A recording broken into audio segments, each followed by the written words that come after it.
If you're watching this video on YouTube, remember, if you have a question, comment, or suggestion for me, you can post it on 3D Game Man, and the link is provided below. Hello again, I'm Rodney Reynolds from 3dgameman.com, and welcome to another video review. Today I'm looking at the SilverStone PS08 case. Nothing really super special about this box. It does have some pictures of the product on the box though, as well as features and specifications about it. Now let me go ahead and open it up. Packaged really well with two pieces of styrofoam on either end, and the case is in a plastic bag. They include a spec sheet along with a number of screws for installing the computer hardware and a cable tie. Now this might look like a mid-tower case, but in fact it's a little bit tinier, and it only fits Micro-ATX and Mini-ITX form factor motherboards. It does not fit standard ATX motherboards. It's constructed mainly of steel, but there's some plastic as well as mesh. And as you can see, the outside is black and the inside is black as well. At the front, there are two 5¼ inch drive bays, and these drive bay covers come out pretty easily by pinching on either side. It would have been nice though if they had some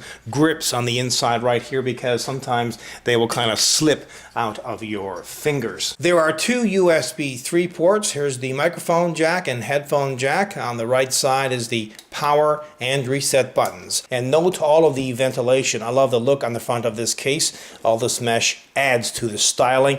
And here's their logo. Now this panel can actually be removed, and there is a dust filter on the inside. As well, they include a 120mm intake fan. On the left side panel, there's a little bit of a punch out, as well as lots of ventilation and an area for grabbing that side panel and making it a little bit easier to remove. The right side panel is pretty much the same except for the ventilation. At the back of the case is where a standard ATX power supply gets installed. Now they do not include a fan at the back, but you can install an optional 80mm or 92mm. Here's where the motherboard's I/O shield plate gets installed. At the bottom there are 4 expansion slots, and they have thumb screws, 2 on each side panel. This case also supports Kingston locks. You see those 2 holes on either side? That's for securing the left and right side panels. As I mentioned before, the interior is black, and this only fits Micro-ATX and Mini-ITX form factor motherboards. As you can see, there is not a lot of room to work on the inside of this case, but that is to be expected. This is a pretty compact case after all. Now the motherboard tray unfortunately is not removable, but they do include a large hole on the motherboard tray for the cooler's retention plate.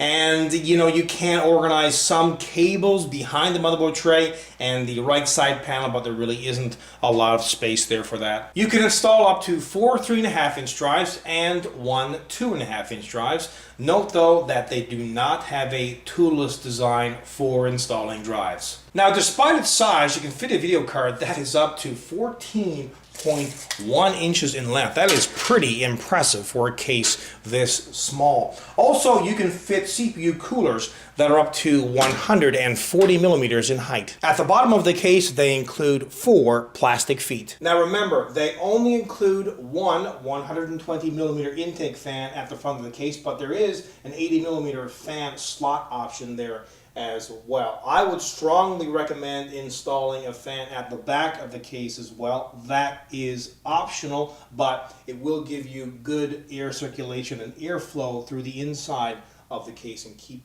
everything on the inside cool. Now let's have a listen to that front 120mm fan.